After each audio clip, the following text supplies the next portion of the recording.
Thank you, Neil. It's great to be here, and thank you for your ongoing leadership of the Fellowship.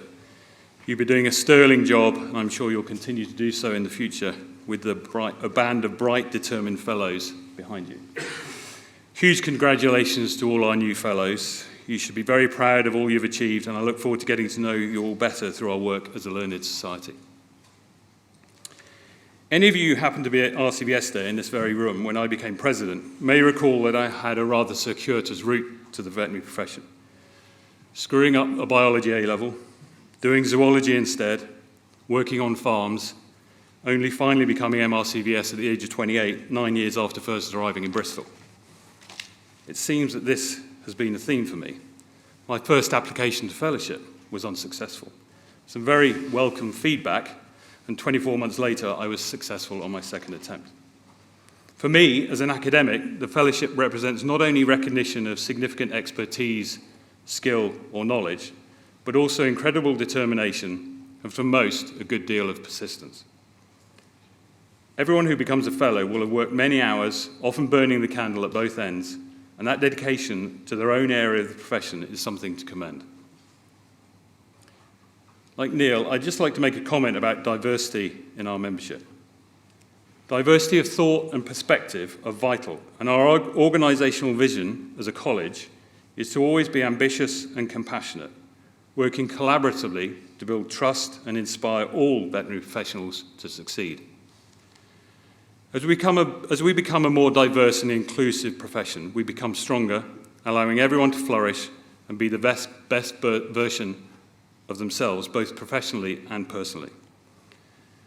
The fellowship should be playing a core role within this wider vision, not only by inspiring those who may think about becoming fellowship is out of their reach, or by inspiring young veterinary professionals to get the most out of their careers and follow their convictions, but also through engaging and promoting veterinary medicine to the wider public. Within the fellowship itself, over the past few years, it has been brilliant to see a more diverse range of professionals coming through, but as Neil alluded to earlier, there is still some way to go. What I do see, however, with one of my other hats on as head of school at Bristol, is a massive positive shift in many previously underrepresented groups starting their veterinary journeys. The challenge over the next few decades is to ensure that those more diverse cohorts sustain, succeed, and in future lead the professions, with some making it to fellowship when the time comes. As some of you may be aware, at the start of my tenure as RCVS president, I chose not to pick a particular theme. There's simply too much to be getting on with already. But I did ask collectively that we all try and do two things while going about our vital work, both of which tie in perfectly with the work of the fellowship. The first of my requests was that we each find a route to mentorship. Pass on your good to those who aspire to follow. We can all play our part in doing that, whether that be through chatting to school kids about the myriad of options available in our professions, more formally through work with veterinary schools or via Vet GDP, or for us as fellows, identifying early career colleagues who you can help climb the appropriate ladder. When we become fellows, we do more than simply swap our MRCVS for FRCVS. We are showing our dedication to promoting scientific excellence, furthering professional skills and practice, and invigorating a curiosity for innovation. In order to do that, mentorship is key. Please reflect on how each of us can inspire and influence those who will do better than us in the future. Many candidates reach out to the fellowship scheme to ask advice about their application, and we are now seeking more fellows able to offer that time to assist those prospective candidates.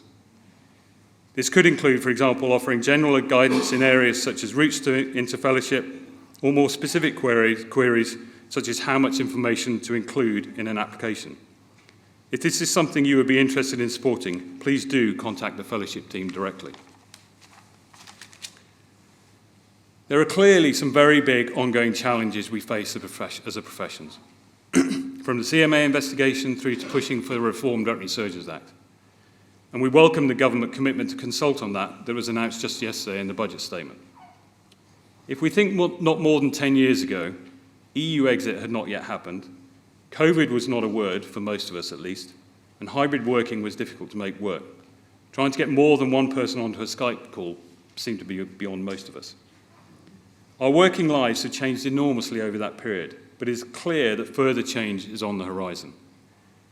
All this change is both exciting and necessary, and it is vital that we support each other and continue to work collaboratively to keep driving the professions forward. This brings me to my second request, the one I made at the start of my presidency. Be respectful in all forms of dialogue. There will be many discussions to be had over the next few years, in particular related to legislative reform, and much of our direction of travel will be taking us away from the modus operandi of the last 50 years.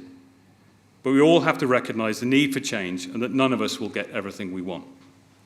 Please do not shy away from engaging, but please do so in a manner that is respectful of those working on your behalf.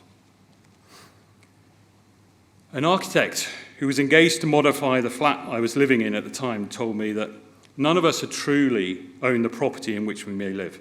We are simply custodians waiting for the next inhabitants to come along. The aim should be to leave the place in a slightly better state than when you arrived. I mentioned this particular anecdote in my inaugural lecture at President's speech, but I feel it is just as relevant to the context of the fellowship. I am simply the custodian of this presidential chain of office. And similarly, we are all custodians of the 140-year-old RCVS Fellowship. It is vital we continue to work together to make a positive difference to our professions, the work of the college, and society as a whole. You are all exceptional individuals, and the fellowship gives us the power to maximise each of our individual impact by coming together. I hope you all find today both enlightening and entertaining, and welcome the opportunity for rich discussions with colleagues. I'm excited to see the fellowship continue to evolve, becoming more representative of the wider veterinary professions, helping to build stronger connections between the public, our work, and each other. Many thanks.